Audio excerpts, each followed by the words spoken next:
अस्सलाम वालेकुम। तो पिछली वीडियो में हमने डिस्कस किया था कि SIA बैच के दौरान मैंने मुख्तलिफ़ गलतियाँ की हैं। ठीक है, तो उस वीडियो का मकसद यही था कि आपको आगाह करना कि आप जो है वो उन मिस्टेक्स को अवॉइड करें ताकि आपका टाइम भी बचे। ठीक है, आपको ज़्यादा मुश्किलात का सामना भी ना हो। तो इस वीडियो में जो है मतलब हम बात करेंगे कि आपको 2024 में जो है वो किसी मतलब यूके की यूनिवर्सिटी में या यूके में आना चाहिए या नहीं आना चाहिए।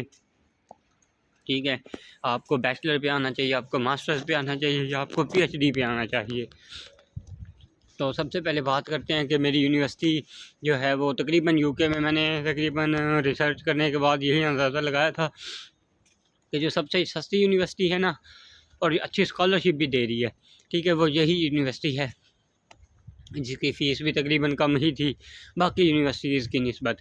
तो इस यूनिवर्सिटी ने भी अब तो फ़ीस इंक्रीज़ कर दी है, बैचलर्स की भी, मास्टर्स की भी, और स्कॉलरशिप्स भी इन्होंने जो है वो तकरीबन शायद की बात है कि देना बंद कर दी हों। तो यही है कि इन्होंने स्कॉलरशिप भी तकरीबन देना ही बंद कर दी हैं। और ये कि जब मैं आया था मेरी फ़ीस जो मेरे बैच के लोग हैं, ठीक है, सितंबर 23 के, ठीक है, उनकी फ़ीस जो थी वो तकरीबन किसी की 15,000 थी, किसी की 13,000 थी, किसी की 12,000 थी, किसी की 10,000 भी थी।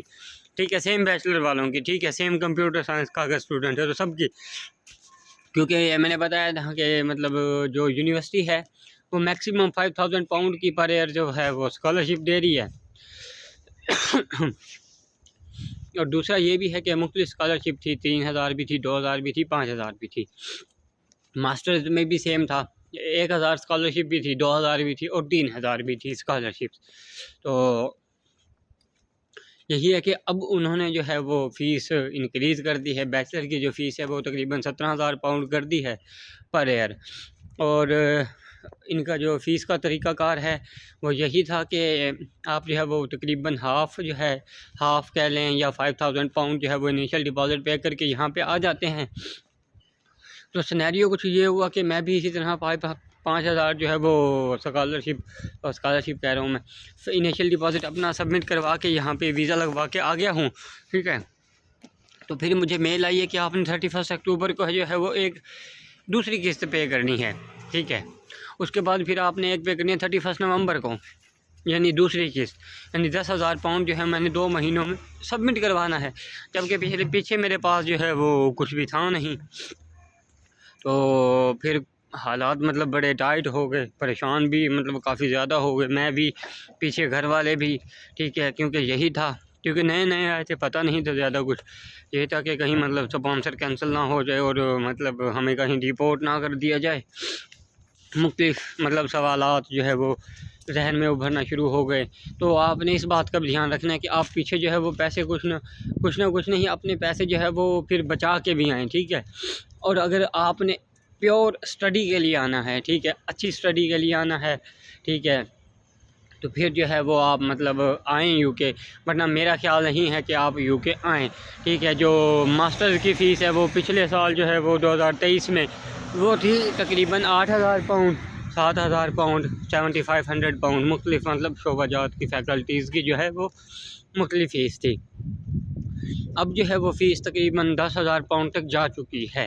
ठीक है, 10,000 पाउंड, 9500 पाउंड, यानी 9,500 पाउंड पर ईयर फ़ीस हो चुकी है इंटरनेशनल स्टूडेंट्स के लिए। और जो PhD प्रोग्राम या मतलब MPhil प्रोग्राम के लिए आ रहे हैं उनकी फ़ीस जो है वो तकरीबन 3 साल की है, 2 साल की जो है वो 29,000 पर ईयर है। ठीक है, अब शायद उन्होंने 32,000 कर दी हो, लेकिन जब मैंने देखा था तो उन्होंने जो पोस्टर लगाए हुए थे, ठीक है, 199,000 के लगाए हुए थे। ठीक है, और फिर आपने ये भी ध्यान रखना है कि अगर आप आएँ तो यूनिवर्सिटी भी जो है वो फिर अच्छी सी यूनिवर्सिटी चूज़ करके आएँ। लेकिन मेरा मशवरा नहीं है कि आप यहाँ पे आएँ, क्योंकि हम मतलब जब कभी टाइम मिलता है तो जो दोस्त हैं बैठते हैं, किसी का कोई रिश्तेदार कहीं होता है, किसी का कोई रिश्तेदार कहीं होता है, तो वो सब बताते हैं कि भाई अब इस मुल्क के हालात ऐसे हैं, इस मुल्क के हालात ऐसे हैं। तो मेरा मशवरा यही है कि आप ऑस्ट्रेलिया निकल जाएं, ठीक है। थोड़ा वो शुरू में कॉस्टली तो है, शुरू में नहीं मतलब आलमोस्ट वो ऑल ओवर जो है वो तकरीबन कॉन्स्टेंटली जो है यूके के मुकाबले में थोड़ा कॉस्टली तो है, लेकिन ये है कि आपको एज काफ़ी मिल जाएंगे, ठीक है। आपको एक तो पे रेट अच्छा मिलेगा, ठीक है, आपकी मंथली इनकम ज़्यादा होगी, ठीक है।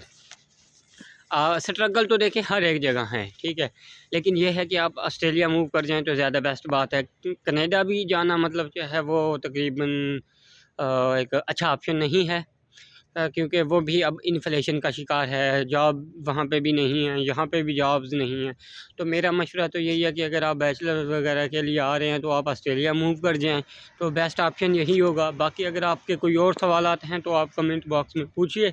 तब तक के लिए फ़ी अमान अल्लाह, मिलते हैं इंशाल्लाह अगली वीडियो में।